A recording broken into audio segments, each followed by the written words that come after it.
It don't matter, where we land, so, that's my mindset. And, if this happens to, we end up at 6th or 5th or whatever the case may be, or if we end up in the playoff, whatever that thing is, whoever came up with that need to be fired.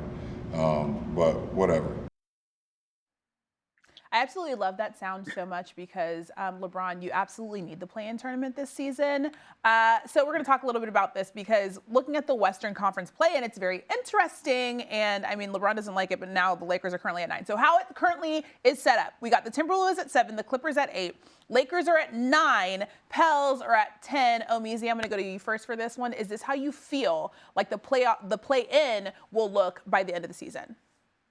Yeah, I think I was just looking at the Clippers schedule, and I think they're going to still win out enough games because the Lakers, they're not able to pull off, consecutive wins in a row. So I think when you look at the gap, it's about 3-4 games. The Lakers are not going to get that 8th seed.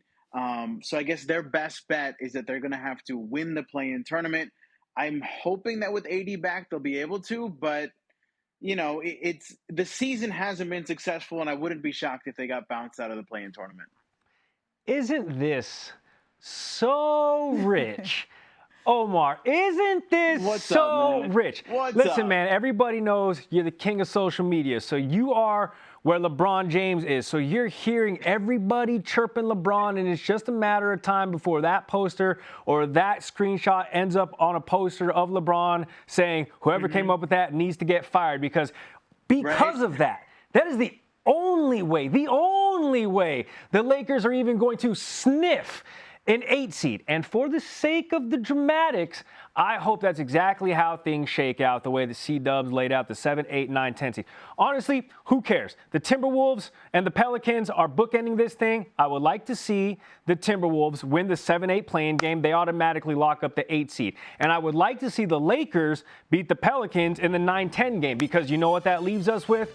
Clippers, Lakers, in a one-game winner-take-all for the 8th seed into the playoffs. And how rich would it be for LeBron James to lose to the Clippers just a couple short months, or I guess a season after saying whoever came up with this plan needs to be fired? Because it's the only way he can get in, and it would be poetic if the team that shares the building, plays second fiddle to LeBron, takes him out of the playoffs, that the play-in game shouldn't even count for as the playoffs. But anyway, I'm going to stop rambling. That would just be a cherry on top for a LeBron hater like me. Okay, Omizi. So looking at this, you would change what about the 7 through 10?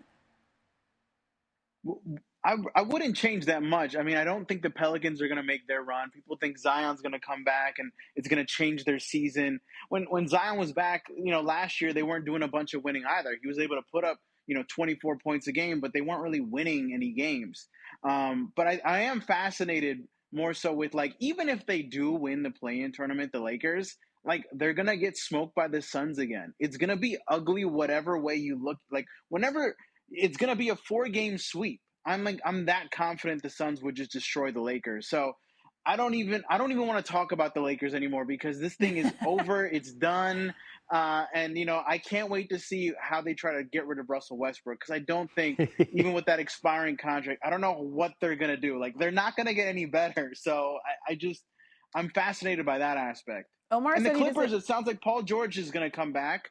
So their season, they already beat the Lakers without Paul George. They can definitely do it with Paul George. Omar's a LeBron fan, so the fact that he's saying he doesn't want to hear about the Lakers anymore is actually kind of shocking. I know, I forgot about that before I went absolutely in on LeBron. I forgot my boy Omar loves LeBron. I didn't know you were a LeBron hater. Before I went absolutely ham-bone on LeBron's chances of getting into the playoffs. Hey, Omar, that's my bad. It's nothing personal, strictly business. You know how it goes.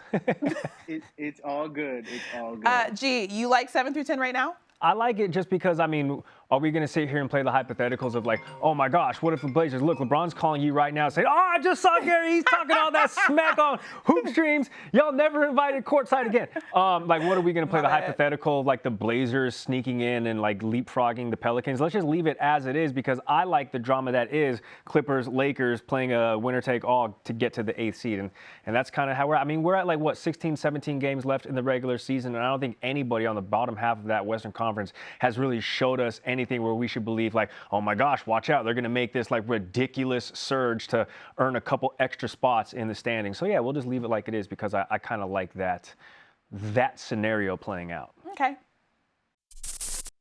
Thanks for watching ESPN on YouTube. For live streaming sports and premium content, subscribe to ESPN+.